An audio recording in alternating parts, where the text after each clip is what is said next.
আপনি কি ইউটিউব থেকে ওয়াজ, গজল কিংবা আপনার প্রিয় গানগুলো ভিডিও ছাড়াই শুধু অডিও হিসেবে শুনতে চান? তাহলে আজকের এই ভিডিওটি ঠিক আপনার জন্য। এই ভিডিওতে আমি দেখাবো কিভাবে আপনি ইউটিউবের যে কোনো গান, গজল কিংবা ওয়াজ খুব সহজেই অডিও আকারে শুনতে পারবেন। এই পদ্ধতি ব্যবহার করলে আপনার ফোনের ব্যাটারি ও ইন্টারনেট এমবি দুটোই অনেক সাশ্রয় হবে। সবচেয়ে বড় কথা হলো এর জন্য কোনো ইউটিউব প্রিমিয়াম কেনা লাগবে না। আপনি চাইলে ফোনের স্ক্রিন বন্ধ রেখেও ব্যাকগ্রাউন্ডে গান, গজল বা ওয়াজ শুনতে পারবেন একদম ফ্রিতে। তাহলে আর দেরি কেন, চলুন শুরু করি আজকের মূল ভিডিওটি।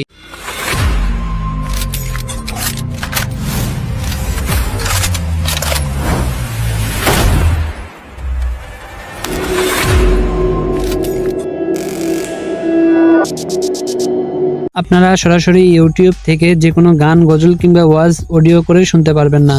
সেজন্য আপনারা সর্বপ্রথমে আপনাদের ফোনের ক্রোম ব্রাউজারটিকে ওপেন করে নেবেন। ক্রোমে আসার পর আপনারা সার্চ বারে ক্লিক করে youtube.com লিখে সার্চ করে দিবেন।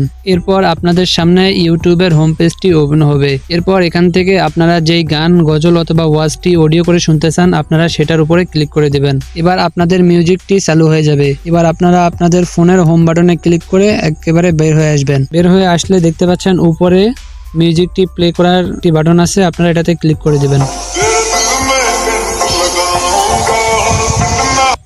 দেখতে পাচ্ছেন এটাতে ক্লিক করলে আমার মিউজিকটি চালু হয়ে যাচ্ছে এবং এটাতে ক্লিক করলে আমার মিউজিকটি বন্ধ হয়ে যাচ্ছে। তো এইভাবে আপনারা আপনাদের যে কোনো গান, গজল কিংবা ওয়াজ খুব সহজেই গুগল ক্রোম ব্রাউজার থেকে আপনারা অডিও করে শুনতে পারবেন। তো এই ছিল আজকের ভিডিও। দেখা হবে পরবর্তী কোনো ভিডিওতে। সে পর্যন্ত সবাই ভালো থাকবেন, সুস্থ থাকবেন। আল্লাহ হাফেজ।